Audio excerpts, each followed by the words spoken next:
पारोळा नगरपालिका निवडणुकांमध्ये शिंदेची शिवसेना आणि ठाकरे गटामध्ये प्रमुख लढत पाहायला मिळणार आहे। मात्र अजित पवारांची राष्ट्रवादी ठाकरे गटासोबत असल्यानं हा विषय चर्चेचा ठरतोय।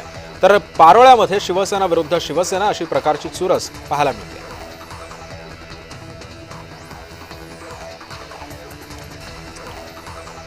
सोलापुरात पुन्हा एकदा भाजपचं ऑपरेशन लोटस करण्यात आलं। काँग्रेसचे शहराध्यक्ष चेतन नरोटे यांच्या प्रभागामध्ये ऑपरेशन लोटस झाल्यानं शहरातील राजकारणामध्ये चर्चा रंगली।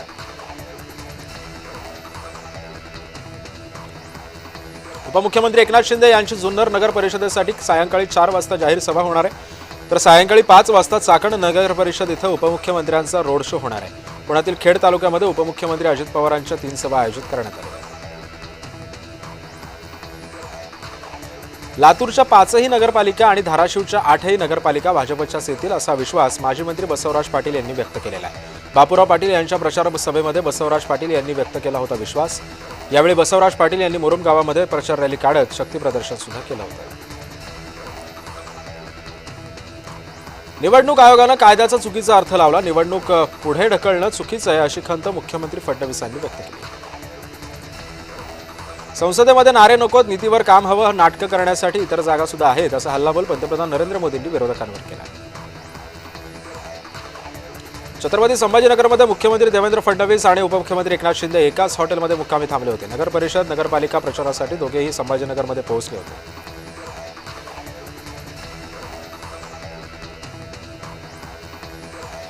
आम्ही निवडणुका स्थानिक कार्यकर्त्यांवर सोडलेल्या आहेत। सत्ताधारी प्रचारासाठी हेलिकॉप्टरचा वापर आतापर्यंत पैशांचा इतका वापर कुठेही पाहिला नाही असा आरोप सुद्धा राऊतांनी केला। उमरगा नगर परिषद निवडणुकीमध्ये भाजपचा प्रचार शिगेला पोहोचलाय। उमरगा नगर परिषद निवडणुकीमध्ये तिरंगी लढत होत असल्याचं दिसून येत आहे। भाजपकडून नगराध्यक्षपदाचे उमेदवार हर्षवर्धन चालुक्य यांच्या प्रचाराचा जोर वाढलाय। सातारा जिल्ह्यातील वाईमध्ये बिबट्याचा मुक्त संचार दिसून आला। गंगापूर इथं शेतामध्ये बिबट्या दिसला, त्यामुळे आता शेतकऱ्यांमध्ये भीतीचं वातावरण निर्माण झालंय। अनेक दिवसांनंतर संजय राऊतांची आज एक पत्रकार परिषद पार पडली। आजारानंतर उपचार भयंकर असतात असं सुद्धा त्यांनी सांगितलं।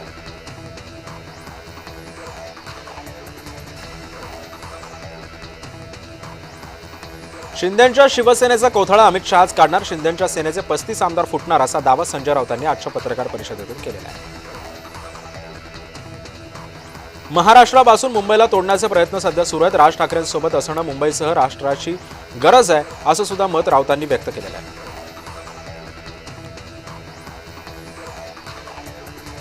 राज्याचे मंत्री म्हणतात लक्ष्मी प्रसन्न होणार, कुठे लक्ष्मी प्रसन्न होणार आहे हे आयोगानं पाहावं असा टोला राऊतांनी गुलाबराव पाटलांना लगावलेला आहे।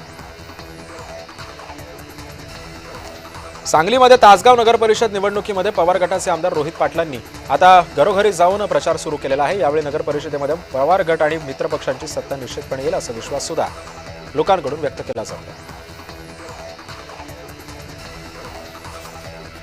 उद्धव ठाकरे यांच्यानंतर आता राज ठाकरे देखील धारावीसाठी मैदानामध्ये उतरणार आहेत। येत्या 7 डिसेंबरला धारावीतील कामराज स्कूल मैदानावरती बचाव यात्रेसाठी ते सहभागी होणार आहेत।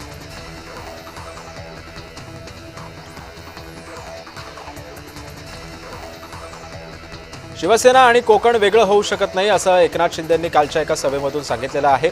सिंधुदुर्गामध्ये काल उपमुख्यमंत्री एकनाथ शिंदेंच्या सभेचं आयोजन करण्यात आलेलं होतं।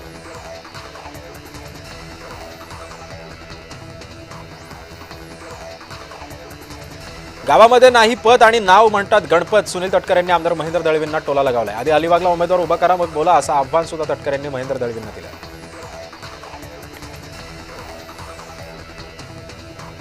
नागपुरातील 4 पालिका 1 नगरपंचायतीच्या निवडणुका पुढे ढकलण्यात आलेल्या आहेत। मतदानाला 2 दिवस शिल्लक असताना सुद्धा हा निर्णय घेण्यात आला असून एकूण 12 वॉर्डातील निवडणुकांना स्थगिती देण्यात आली आहे।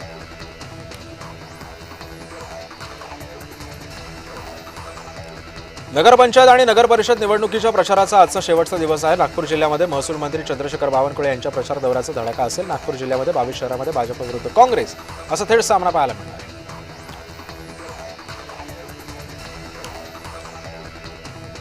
तुमसर नगर परिषदेतील उमेदवारांना ध्वनी प्रदूषणासाठी माफी मागितली होती। राष्ट्रवादी काँग्रेसचे उमेदवार अभिषेक कारेमोरे यांनी प्रचारादरम्यान केलेल्या ध्वनी प्रदूषणावरून नागरिकांना होणाऱ्या त्रासासाठी सार्वजनिकरित्या माफी मागितली। भारतीयांना भारतीय भाषाच येत नाही. पूर्वीची व्यवहार भाषा संस्कृत होती, मात्र आज संस्कृत शिकवायला अमेरिकेतील प्राध्यापक येतात. सरसंघचालक मोहन भागवतांनी चिंता व्यक्त केली आहे. नॅशनल हेराल्डच्या आर्थिक गैरव्यवहाराच्या प्रकरणामध्ये सोनिया गांधी आणि राहुल गांधी यांच्यासह अन्य 6 जणांविरोधात गुन्हा दाखल करण्यात आलेला आहे. दिल्ली पोलिसांच्या आर्थिक गुन्हे शाखेनं नवा गुन्हा दाखल केल्याचं उघड झालं.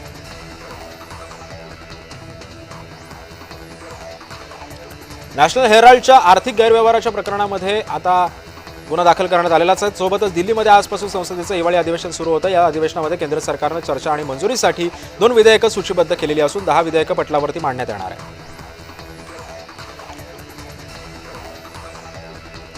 सांगोल्यामध्ये शहाजीबाबू पाटलांच्या कार्यालयावर छापेमारी करण्यात आली. शहाजीबाबू पाटील यांच्या कार्यालयाची एलसीबी आणि निवडणूक आयोगाच्या भरारी पथकाकडून तपासणी करण्यात आली. शिवसेनेची प्रचार सभा संपताच कारवाई करण्यात आलेली आहे. गुवाहाटीला जाताना झाडी डोंगर हॉटेल गोड लागला. आता भाजपविरुद्ध शब्द उच्चारला की छाप्यांची मालिका सुरू झाली, असा टोला अंबादास दानवेंनी शहाजीबाबू पाटलांना लगावला. सिंधुदुर्गाच्या भरसभेमध्ये एकनाथ शिंदेकडून निलेश राणेंवर कौतुकाचा वर्षाव करण्यात आलेला आहे. निलेश राणे म्हणजे आमचं खणखणणारं नाणं आहे, असं एकनाथ शिंदे म्हणाले. राज्यामध्ये आम्ही मोठे भाऊ आहोत, ठरवलं तर काही करू शकतो. मंत्री गिरीश महाजन यांनी शिवसेनेचे आमदार किशोर पाटील यांना इशारा दिलेला आहे. शिंदे गटाचे किशोर पाटील यांनी पाचोरा शहरातील सगळीच मैदानं बुक करून ठेवली असल्यानं मंत्री गिरीश महाजन यांनी किशोर पाटलांना इशारा दिलेला आहे. नागपुरात मतदानाला केवळ 2 दिवस शिल्लक असताना आयोगानं नागपूर जिल्ह्यातील 4 पालिका आणि 1 नगरपंचायतींमधील 12 वॉर्डातील निवडणुकांना स्थगिती दिल्यानं उर्वरित वॉर्डामध्ये सर्व ठिकाणी नगराध्यक्षपदासाठी ठरवलेल्या तारखांमध्ये मतदान होणार आहे. छत्रपती संभाजीनगर जिल्ह्यातील फुलंब्री नगरपंचायत निवडणूक स्थगित करण्यात आली असून न्यायालय प्रकरणांचा निकाल उशिरा लागल्यानं निवडणूक स्थगित करण्यात आलेली आहे. 20 डिसेंबरला मतदान होणार असून 21 डिसेंबरला मतमोजणी होणार असल्याचं चित्र आहे. निवडणूक आयोगानं हा निर्णय घेतल्याची माहिती आहे. उपमुख्यमंत्री एकनाथ शिंदेंच्या उदगीर नगर परिषद निवडणुकीमध्ये शिवसेना भाजप काँग्रेसमध्ये तिरंगी लढत पाहायला मिळते. सलग 2 दिवस मुख्यमंत्री देवेंद्र फडणवीस उपमुख्यमंत्री एकनाथ शिंदेंनी घेतलेल्या ऐतिहासिक सभांमुळे उदगीरच्या नगर परिषद निवडणुकीमध्ये राजकीय वातावरण ढवळून निघाले. आमदार सुहास कांदे यांनी मनमाड नगर परिषदेचे शिवसेनेचे उमेदवार बबलू पाटील यांच्या प्रचारार्थ सभेचं आयोजन करण्यात आलेलं होतं. यावेळी आमदार सुहास कांदे यांनी जातीपातीचं राजकारण न करता बबलू पाटील यांना प्रचंड मताने विजय करा असं आवाहन सुद्धा यावेळी केलेलं होतं.